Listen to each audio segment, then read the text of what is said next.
Hello काय दिस is माय पपाला ब्लॉग्समध्ये तुमचं सहर्ष स्वागत करीत आहे मी तर गाईज हे झाड बघू शकता कायचं असन पिवळ्या रंगाचं झाड होय का कायचं होय समजून नाही राहिलं गाय दिस इज माय पपाला ब्लॉग्स.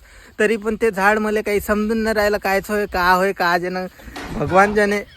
तर गाईज मला काहीतरी दिसलं गाईज हे पाहू शकता तुम्ही हे पाहू शकता हे होय का दिस इज अ नॅचरल काय म्हणते त्याला भगवान जाने यार हे होय का खाऊन पाहू का दिस इज अ का म्हणते याले खाऊन पाहू नाही जर फर असन तर मी मरून फरून गेलो म्हणजे मग पप्पाले ब्लॉग्स कोण बनन तुम्ही बनवान का तुम्ही तर बनवायचे नाही राहिले.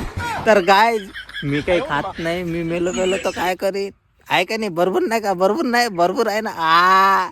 तर गाईज तुम्ही कमेंटमध्ये सांगा मला का होय का नाही कोणता जांगड बुत्ता होय इथे. तर guys this is a my पपाला ब्लॉग्समध्ये सांगून द्या तुम्ही कमेंट करून आणि फॉलो करायला विसरू नका. फॉलो करा मला फॉलो करा भड करून टाका आप इथं टेन्शन घ्यायचं नाही टेन्शन द्यायचं नाही फॉलो करून टाकायचं आहे का नाही. यास मग भेटू मग उद्याच्या नवीन पपाला ब्लॉग्समध्ये या.